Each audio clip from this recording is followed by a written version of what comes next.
Et bonjour à tous, on se retrouve aujourd'hui pour une nouvelle vidéo d'analyse fondamentale concernant une stratégie dividende mensuelle.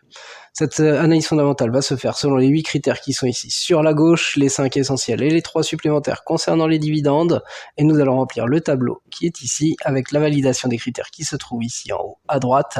Plus les critères seront invalidés, plus nous allons aller vers du rouge, et plus ils seront valides, plus nous irons vers du vert.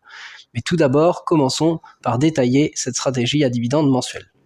Et dans cette stratégie à dividende mensuel, vous commencez tout d'abord par définir vos objectifs. Les objectifs d'une stratégie à dividende, c'est d'obtenir une rente, des revenus réguliers et de pouvoir réinvestir sans vendre. Ça, c'est global, commun à toutes les stratégies à dividende. Mais en plus, là, vous allez rajouter pour cette stratégie à dividende mensuel le fait d'obtenir des revenus équivalents chaque mois et d'avoir une gestion des finances qui est facilitée. C'est ce que vous recherchez avec ça. Attention tout de même avec cette stratégie, il y a toujours des points d'attention. Dans les points d'attention, il y en a plusieurs. Vous en avez 3 qui sont communs à toutes ces stratégies à dividende. Donc la performance et le cours de bourse qui est à faire attention, car effectivement, vous allez prendre de la valeur de l'entreprise en retirant ce dividende, en le donnant aux actionnaires. Et donc il faut faire attention à ce que l'entreprise continue à créer de la valeur, à pouvoir réinvestir, à pouvoir faire tout ça. Vous allez avoir la pérennité du dividende, puisque ce dividende, effectivement, c'est pas parce qu'une année, une entreprise a versé un dividende aux actionnaires qu'elle est obligée de en verser à vive aeternam. Donc attention à cette pérennité. Et la capacité de distribution de la société va revenir avec ce qu'on a dit un peu avant. Il faut s'assurer qu'effectivement, ce dividende puisse être versé et que la société va continuer à le verser avec, du coup, c'est pour ça que nous regardons notamment le ratio de distribution ici, qui est important pour savoir à quel point l'entreprise fait attention à sa santé financière et ne s'endette pas pour verser des dividendes aux actionnaires. En plus de ça, du coup, si on prend les caractéristiques pour une stratégie à dividende mensuel, ce qu'on va avoir comme point d'attention qui vont apparaître en plus, c'est le fait que chaque mois, il y a une proportion inégale de sociétés qui versent un dividende. Donc effectivement, dans vos choix de société, vous allez vous retrouver avec moins de sociétés convenables sur un mois. Donc par exemple, sur le mois de janvier, si vous avez très peu de sociétés, il faut faire attention parce que du coup, elles vont peut-être pas vous plaire, elles vont peut-être pas correspondre à vos critères. Et donc du coup, c'est quand même des points d'attention à faire parce que peut-être que dans votre choix de stratégie à dividende mensuel, il faut privilégier de se dire pendant un mois je ne reçois pas de dividende parce que j'ai pas trouvé, ou je reçois moins de dividendes parce que je n'ai pas trouvé suffisamment de sociétés qui m'intéressent par rapport à mes critères. Et la dernière chose à faire attention, c'est la variabilité de la date de paiement du dividende. Alors soit vous pouvez vous baser sur la date de paiement du dividende, soit vous baser sur la date de détachement du dividende, mais si vous voulez des revenus, c'est surtout la date de paiement du dividende, et ça, sachez que la société, elle peut la modifier. Ça arrive, régulièrement on le voit, donc du coup, il faut faire attention aussi à ça. Bien entendu, après, en dernier lieu, vous avez toujours des choix stratégiques à faire et à définir, et ça c'est valable un peu pour toutes les stratégies, que ce soit à dividende et même pas que. Est-ce que vous partez sur du dollar cost averaging, c'est-à-dire verser régulièrement des montants qui eux aussi varient assez peu généralement, après tout ça dépend de votre stratégie, mais en tout cas moyenner, on va dire, que ça soit à la baisse ou à la hausse, peu importe ce que font les cours des actions. Est-ce que vous jouez un peu sur le timing, c'est-à-dire que vous pouvez être sur une stratégie globale DCA sur votre portefeuille, mais jouer sur le timing des entreprises et investir selon des critères sur les entreprises qui sont soit en train de rebondir, soit celles qui ont effectivement moins performé parce que vous estimez que vous allez avoir un prix d'achat qui va être plus faible sur ces valeurs. À vous de voir, ou vous pouvez virer cette partie timing et juste faire du dollar cost averaging sur toutes vos actions. Et vous pouvez aussi, d'un point de vue timing, faire en sorte que les dividendes reçus par l'entreprise le mois d'avant arrivent sur l'entreprise qui va verser le mois d'après, et ainsi de suite. Et comme ça, vous réfléchissez pas, c'est de mois après mois que vous investissez sur les entreprises. Voilà, toute stratégie, tout choix à faire, il y en a plein ici. La durée de vos investissements, bien sûr, privilégiez du long terme au niveau de votre vision globale, mais bien sûr, si vous partez sur du timing ou si vous partez sur des critères d'achat, de vente, il est intéressant effectivement de pouvoir supprimer en fonction des points d'attention et des critères que vous avez, des sociétés qui ne correspondraient plus à votre stratégie à dividende mensuel. Et donc, par contre, au niveau global de votre portefeuille, je vous conseille largement une durée d'investissement long terme. Le PEA, le CTO, est-ce que vous voulez investir que sur des entreprises dont les sièges sociaux sont dans l'Union européenne, ou est-ce que vous pouvez partir du côté des États-Unis normalement avec un CTO? Attention, le CTO, si vous faites des achats-reventes et même sur les dividendes, vous allez payer plus d'impôts que sur PEA ou sur PEA tant que vous ne retirez pas d'argent de votre PEA, il n'y a pas d'impôt qui est appliqué. Bien sûr, après il y a les impôts à la source selon les pays qui versent les dividendes, mais sur le PEA ce sera que les 17,2% quand vous retirez, alors que sur CTO c'est les 30% d'imposition. Et enfin, vous allez arriver avec les critères, ça va avec les critères dont on a parlé avant, la sélection d'achat et d'ETF. Alors j'ai mis quand même les ETF ici, je vous avoue qu'il en existe de plus en plus et que je n'ai pas regardé s'il y en a qui répondent soit à une stratégie comme ça, soit à une stratégie de versement d'un dividende sur un mois en particulier. Je ne pense pas trop que vous pouvez faire cette telle stratégie avec des ETF, mais néanmoins, ça peut toujours être intéressant d'investir dans des ETF, au moins pour une autre stratégie. Mais là, c'est surtout une sélection d'actions, et pensez bien à vos critères de sélection d'actions et aussi de diversification. Diversification, c'est est-ce que vous prenez une seule entreprise par mois, 2 entreprises par mois, plus autres critères. Tout ça, c'est à... Pour trouver les actions du jour, eh bien, je me suis servi du calendrier des dividendes. J'ai pris au niveau des dates les dates qui étaient autour d'aujourd'hui. Aujourd'hui, nous sommes le samedi 27 août, quand je tourne cette vidéo. Et ensuite, dans les filtres, eh bien, j'ai été mettre les principaux pays européens, et vous voyez qu'il y a un ordre d'importance qui est mis sur le site, et donc du coup, j'ai choisi les plus importantes. Et du coup, ça m'a fait une sélection de 3 actions, donc c'était parfait. Elles sont toutes du côté des Pays-Bas, donc nous verrons Aegon, Wolters Kluwer et Prosus. Alors c'est parti pour Aegon. Aegon, c'est une société d'assurance néerlandaise. Elle est présente aux Pays-Bas, aux États-Unis et au Royaume-Uni. Elle emploie 23 000 personnes et elle revendique près de 30 millions de clients dans une vingtaine de pays en 2021. Donc on voit déjà une diversification au niveau des pays, là où elle est présente. Et maintenant, on peut ajouter à ça une date de création de 1983 et donc qui date déjà depuis un petit moment. Si on va voir plus en détail les activités de ce groupe, c'est un des principaux groupes d'assurance vie mondiaux. Les primes brutes par activité, elles se répartissent comme suit par le prime ici. Donc l'assurance vie représente 86,8% des activités, donc une grosse majorité.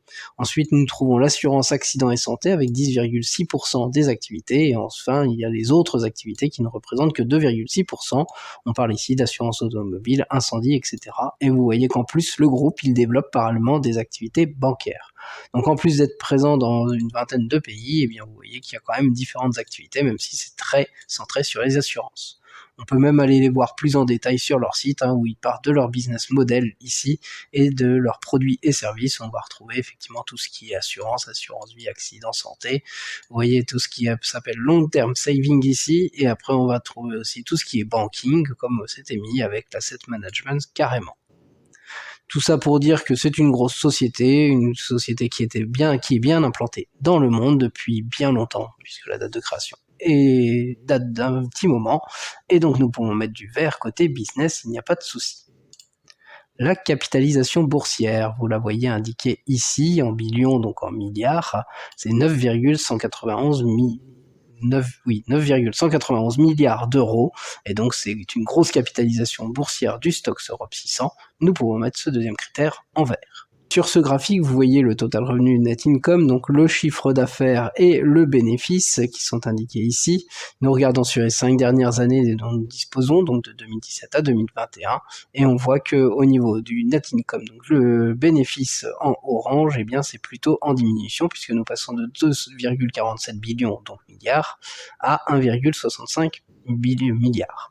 Et en passage sur 3 ans, en 2019, nous étions à 1,24, donc inférieur, donc au final ça descend jusqu'à 2019, puis là ça remonte, c'est pas complètement ça, mais c'est à peu près ça. Donc c'est baissier sur 5 ans, c'est haussier sur 3 ans, c'est quelque chose qui est assez neutre du coup comme tendance, et donc nous allons mettre ce critère en jaune. Néanmoins, on peut même voir que c'est plutôt même baissier au niveau du chiffre d'affaires, le total revenu ici sur le graphique. Si nous partons même voir les estimations, donc là vous avez les estimations et en bleu c'est ce qui a été réellement fait, Alors ici, c'est en bénéfice par action. On voit que le bénéfice par action, il va diminuer en 2022 avant de se reprendre sur 2023, 2024, 2025, mais ça va pas non plus exploser à la hausse. Et donc cette tendance plutôt jaune, du coup, elle va peut-être perdurer. Il y a des chances qu'elle perdure, vu ce qu'on voit ici. C'est en tout cas ce que ça a l'air de prendre comme tourne. Et on voit au niveau ici, vous avez le même graphique, mais avec les estimations et le reporté au niveau du chiffre d'affaires. Et vous voyez que pareil, le chiffre d'affaires, peut-être qu'en 2025, il sera plus élevé, mais sinon, ça va rester quand même une tendance assez neutre. Et donc, la tendance jaune actuelle va peut-être se poursuivre. Le cours de bourse, eh bien, vous voyez sur les 5 dernières années, il s'affiche en rouge, et donc il est baissier. Il n'est pas fortement baissier, c'est 6,92% de baisse, mais c'est tout de même baissier. Et si nous prenons sur 3 ans, et bien là, sur 3 ans, nous voyons que c'est haussier 30,81% de hausse. Donc c'est là aussi une tendance neutre, baissier sur 5 ans, haussier sur 3 ans, pas fortement baissier non plus, et donc du coup, nous allons mettre ce critère en jaune. Le PE, donc le PER, le ratio cours sur bénéfice, il s'affiche ici à 20,285, 285, et donc c'est 20 qu'il faut retenir, et donc il est dans notre zone qui va de 17 à 25, c'est notre zone moyenne, et ça fait encore un critère en jaune. Passons sur les critères côté dividendes, et tout d'abord l'évolution de ces dividendes. Nous prenons l'évolution sur les 5 dernières années, puisque nous avons ici tout de même la dernière estimation, le dividende qui va bientôt être versé. Et du coup, ce dividende, il est plutôt baissier sur 5 ans, puisque nous passons d'un dividende de 0,28 € par action à un dividende de 0,22 € par action. Néanmoins, il a complètement chuté, puis il est réaugmenté, et dans tous les cas, cela fait du coup pas une baisse continue, c'est vraiment quelque chose qui est arrivé avec la pandémie et qui est en train de se reprendre, et donc probablement qu'on va reprendre la tendance plutôt haussière, mais pour l'instant ça fait une tendance plutôt baissière, mais pas complètement baissière, et c'est donc un critère que nous mettons en orange. Au niveau du rendement, le rendement il est affiché ici, ce rendement du dividende il est élevé puisqu'il est de 4,45%, il est donc bien supérieur à 3%, c'est un critère que nous mettons donc dans notre zone en vert. Et pour terminer, côté dividende, vous voyez ici le ratio de paiement, donc le ratio de distribution, la distribution sur le résultat net, on peut l'afficher même sur le graphique. Ces chiffres, les chiffres qui nous intéressent sont les 5 derniers qui sont ici. Et on voit qu'en 2020, avec la pandémie, le dividende n'a pas complètement été coupé, et donc du coup, ça fait un très fort ratio de distribution, ce qui est très mauvais dans notre zone rouge. Sinon, nous avons en 2018, avec les résultats qui étaient un peu moins bons, un ratio de distribution qui est un peu élevé, qui est dans notre zone orange, mais sinon tous les autres sont complètement dans notre zone verte. Du coup, ça nous en fait 3 dans la zone verte et 2 qui basculent un petit peu autrement. C'est quelque chose que nous allons mettre d'assez moyen, qui va être dans notre zone en jaune, pour terminer. La deuxième société pour aujourd'hui, qui verse elle aussi un dividende en septembre et avec une date de détachement proche de la date d'aujourd'hui, c'est Wolters Kluwe. C'est une société néerlandaise d'édition professionnelle qui emploie 19 000 personnes et dont le siège est aux Pays-Bas. La date de création pour cette société est très ancienne puisque vous voyez c'est 1836.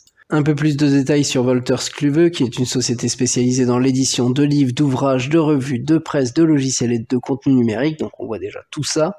Le chiffre d'affaires, il se répartit comme suit. On trouve tout d'abord la comptabilité et la fiscalité pour 31,6%. Vous trouvez en dessous toutes les marques associées à ce thème-là. Ensuite, on retrouve la thématique de la santé avec 25,9%. Ensuite, la gouvernance, gestion des risques et conformité pour 23,9% du chiffre d'affaires. Et enfin, le juridique et le réglementaire pour 18,6% du chiffre d'affaires. Il est à noter que les contenus du groupe sont commercialisés sous la forme de publications papier, de flux électroniques et de CD-ROM. En plus de vendre différentes choses dans différentes thématiques, même les supports sont différents. Et au niveau de la répartition géographique de ce chiffre d'affaires, on trouve 4,4% du côté des Pays-Bas, ça représente 26,7% du côté de l'Europe, 61,8% du côté de l'Amérique du Nord, donc c'est quand même très centré sur cette partie du monde. L'Asie-Pacifique, 5,8%, et on a un autre 1,6% ailleurs. Donc une bonne répartition géographique, une bonne répartition de ce qui est des contenus qui sont édité notamment, puisque c'est que de l'édition ici, une bonne répartition de la commercialisation, des formes de commercialisation, et une société qui date de très longtemps, puisque c'était dans les années 1800, la date de création.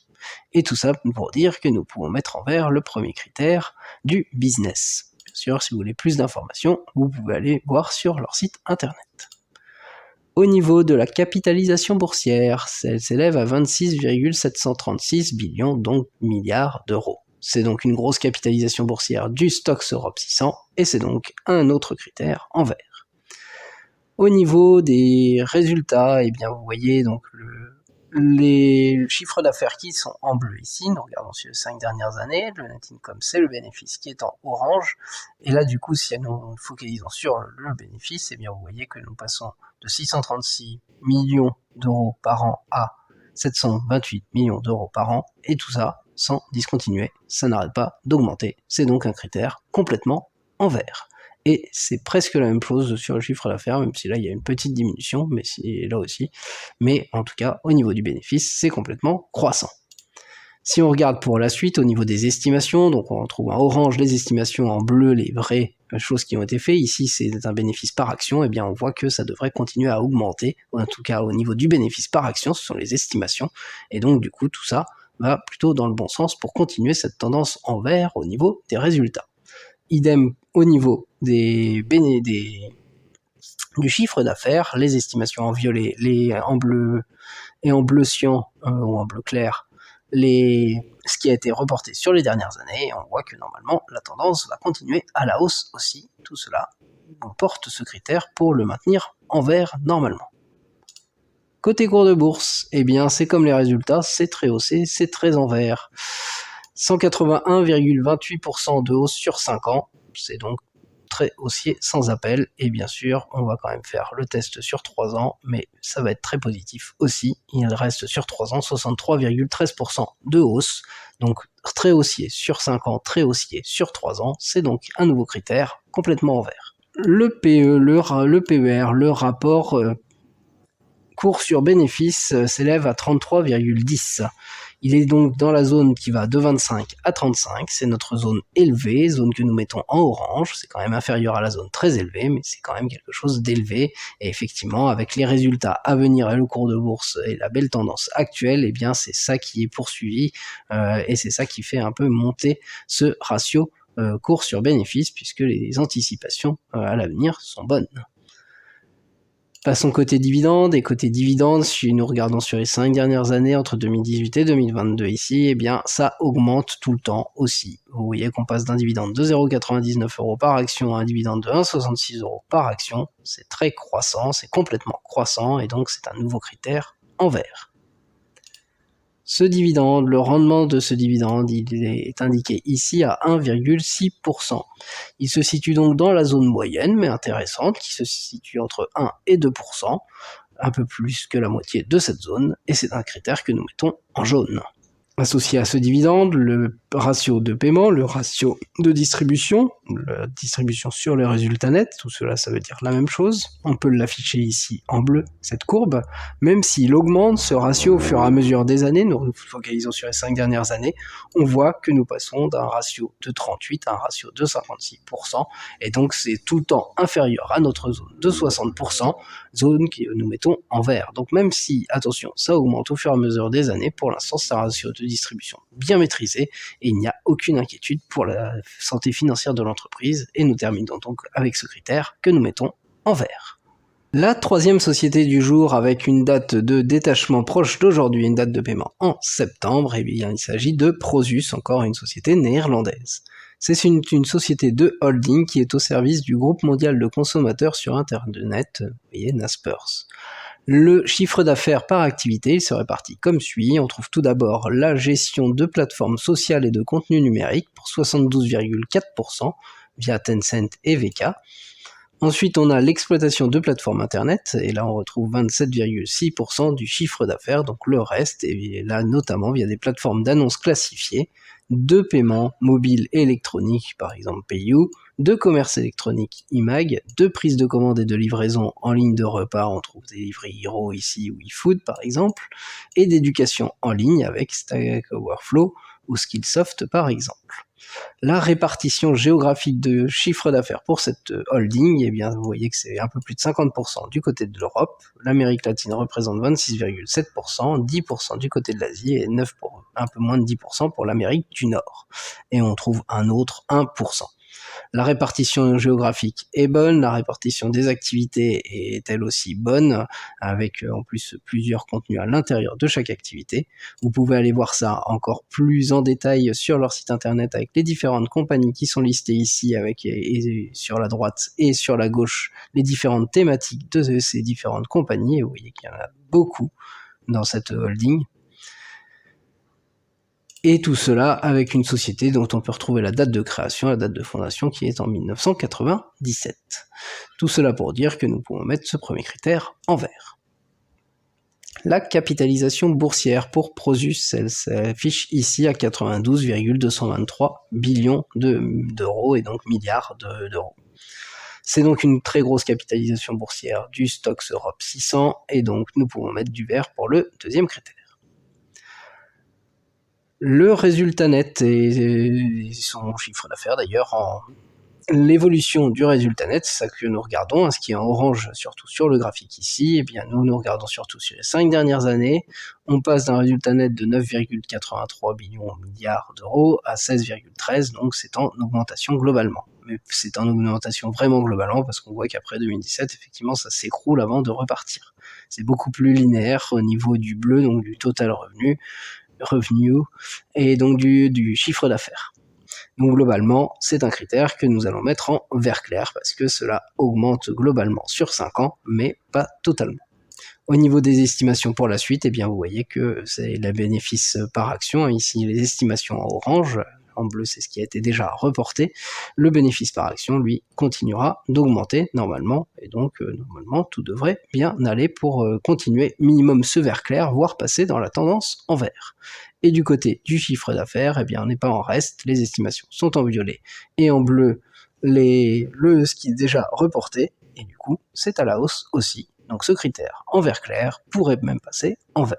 Le cours de bourse pour Prosus, il s'affiche ici en rouge et il est donc baissier. Il n'est pas fortement baissier puisque sur 5 ans, et c'est pas vraiment sur 5 ans, c'est un peu moins de 3 ans, vous voyez que l'introduction en bourse s'est faite vers le 13 septembre 2019, et donc sur 3 ans, nous avons 12,14% de baisse. C'est donc une très petite baisse, mais nous n'avons que ça, nous n'avons pas sur 5 ans et 3 ans, nous n'avons que sur les 3 dernières années, et donc nous allons quand même noter cette légère baisse avec un critère mis en orange.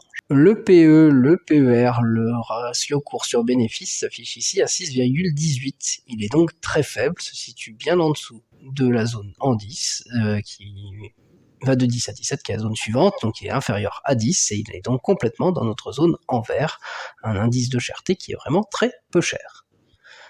Passons côté dividendes et l'évolution des dividendes, ils ne sont versés que depuis 2020, comme vous le voyez ici, avec un premier montant qui a été augmenté en 2021 et qui est resté stable en 2022.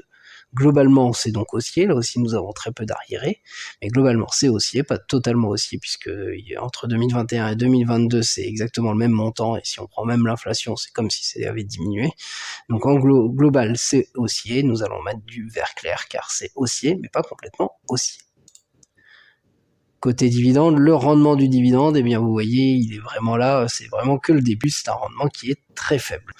0,22%, donc il a le mérite d'exister ce dividende, il faut le noter, mais c'est vraiment très faible. C'est un critère que nous allons mettre en orange avec ce dividende un tout petit peu supérieur à 0, mais parce qu'il n'est pas à 0. Associé à ce dividende très faible, nous avons ici le ratio de paiement, la distribution sur le résultat net ou le ratio de distribution, tout ça c'est la même chose, et vous voyez que là aussi ce sont des chiffres qui sont très faibles, alors on peut les afficher bien sûr, ils sont même en diminution, mais ces chiffres, vous voyez 5, 3 et 1 sont vraiment très faibles. Et donc du coup, ce sont des ratios de distribution qui sont très faibles, bien inférieurs à 60%, parce que ce sont bien les pourcentages qui sont extrêmement faibles pour l'instant. Donc la société pour l'instant réinvestit beaucoup, garde beaucoup d'argent pour réinvestir, en verse peu aux actionnaires, et donc nous terminons avec ce critère en vert, car il n'y a vraiment rien d'inquiétant pour la santé financière de l'entreprise avec le peu de dividendes versés actuellement. Voici donc le bilan pour ces 3 entreprises qui sont éligibles au PEA, qui sont dans l'indice Stocks Europe 600, qui peuvent être utilisées dans une stratégie à dividende mensuel avec des dates de détachement ici qui sont proches de fin août, début septembre et inversement en septembre. Nous commençons par Aegon, société des Pays-Bas. Les 3 sociétés sont des Pays-Bas. Et là, nous avons quelque chose qui est assez moyen puisque nous avons pas mal de critères en jaune et donc très neutres. Et on voit même du rouge au niveau des résultats et des cours de bourse, par exemple. Donc dans les 5 critères essentiels, 3 sont en jaune, donc c'est quelque chose de très neutre. Néanmoins, ça pourrait rester un peu comme ça de ce que nous avons vu. En tout cas, quelque chose qui apparaît très neutre. Côté dividende, là certes il y a pas mal de rendement, mais ce dividende est plutôt en diminution sur les dernières années, même si bon, c'est beaucoup dû à la crise, et le ratio de distribution, lui, est assez neutre aussi. Il y a des années où c'est bien ou des années où c'est pas bien. Tout cela nous donne quelque chose de globalement assez neutre et il va falloir suivre le dossier pour voir ce qui est possible de faire dessus. Mais en tout cas, si vous voulez un fort rendement, ici, il y a un fort rendement avec une société qui n'est pas non plus en perdition. La deuxième société, c'est Wolters Kluwer. Là, c'est quelque chose qui apparaît beaucoup plus positif puisque seul le PER est dans notre zone orange et donc n'est pas en vert. Tous les autres critères sont en vert parmi les critères essentiels. Tous les autres sont très haussiers. Et donc ce PER, il s'explique même par le fait qu'effectivement, les estimations sont plutôt à la hausse pour le reste et donc du coup, ça a tendance à vouloir valoriser déjà ce qui va se passer selon les estimations, même si cela reste des estimations. Côté rendement, le rendement est certes plus faible que pour la première société, mais au moins ce dividende, il est clairement en augmentation année après année, et le ratio de distribution, même s'il est en augmentation et se rapproche de la zone des 60%, il est tout le temps en deçà de cette zone des 60%, et donc cela reste un critère des critères de dividende qui ne mettent pas du tout à mal la santé financière de l'entreprise, et donc une belle société, un beau dossier qui apparaît ici plutôt positif. Nous terminons avec Prosus, un dossier qui apparaît plutôt positif également, puisque parmi les critères essentiels, seul le cours de bourse est en petite diminution, même si là il y a peu d'arriérés. Et au niveau des résultats, eh bien c'est du vert clair, c'est pas complètement du vert, mais avec les estimations, cela pourrait avoir une tendance vers le vert, et donc du coup ça leur pourrait même améliorer ce cours de bourse. Par contre, du coup probablement que ce PER, lui, si les résultats s'améliorent, il pourra aussi augmenter si le cours de bourse augmente. À voir, à suivre, mais en tout cas, parmi les critères essentiels, ça paraît assez positif pour le moment. Du côté des dividendes, eh bien le dividende il est lui très faible, donc il est certes en augmentation, mais il vient de débuter, il est vraiment très faible et très bien maîtrisé. Là, il y a vraiment, c'est presque comme si l'entreprise ne verse pas de dividendes, donc il n'y a vraiment rien à s'inquiéter du côté de ces dividendes. Ce qu'il faut surtout voir, c'est au niveau des critères essentiels, où c'est un dossier qui apparaît plutôt positif, avec effectivement ces résultats qui pourraient encore s'améliorer selon les estimations. Je vous laisse ici avec cette vidéo. Je vous souhaite à tous un très bon retour de vacances ou encore des vacances pour ceux qui ont la chance d'être en vacances. Et je vous dis à très bientôt.